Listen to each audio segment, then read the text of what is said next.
Почитувани, Зоран Заев е во тотален хаос, а со тоа ја турка и државата во калта во која самиот се валка. Дозволете хронолошки да ги разјасниме сите абсурди во кои западна Заев во едно деноноќие. Прво кажува, јас влегувам во последната фаза само во конечната реализација на програмските определби. Следуваат доста решителни и храбри чекори и јас треба да ги носам тие одлуки и затоа влегувам со својот кредибилитет за да одржиме економска лекција. Согласно член 44 став 2 од Законот за спречување на корупција и судирни интереси, во чие изготвување учествуваше и оваа влада и кој беше изгласан во собранието пред само неколку месеци, е децидно дека двете функции, премиер и министер, се неспоиви. Требаше време Заев да се соочи со нормативите.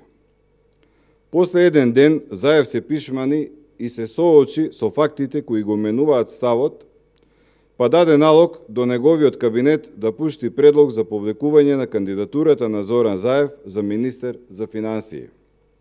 Ова е уште една класична епизода од психолошкиот трилер на кој сме сведоци Зоран против Заев. Повлекувањето сепак не го направи Отие чесен, туку затоа што беше фатен во кршење на законот и најде насилна осуда од јавноста и од самите експерти. Ова да не е трагично, би било навистина премногу смешно. Премиерот Заев, кој е опкружен со стотина советници, со министерката за правда Рената Дескоска, која е професор во областа на уставното право и политичките системи, се игра како дете бивам, не бивам министер за финансии.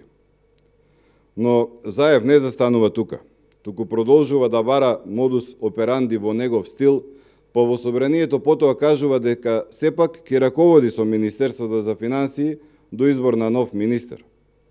И овој негов обид да се добере до сите овластувања во секторот финансии и над 10 други институции кои потпаѓаат под овој сектор е повторно незаконски.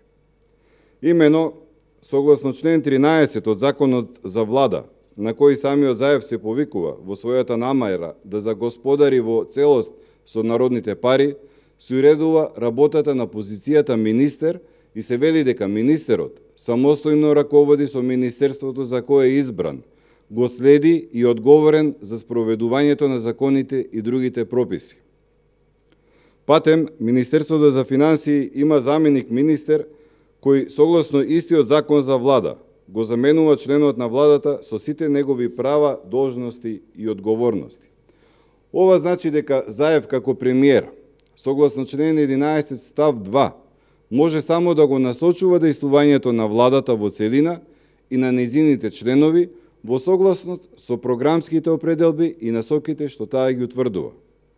Ова право и досега и одсега му стоело на располагање, па не видовме никаков успех во економијата во Македонија, туку напротив една голема, сериозна катастрофа. Заменикот значи полноправно ќе го заменува министерот, а Заев, како и досега, неспособно ќе дава општи насоки.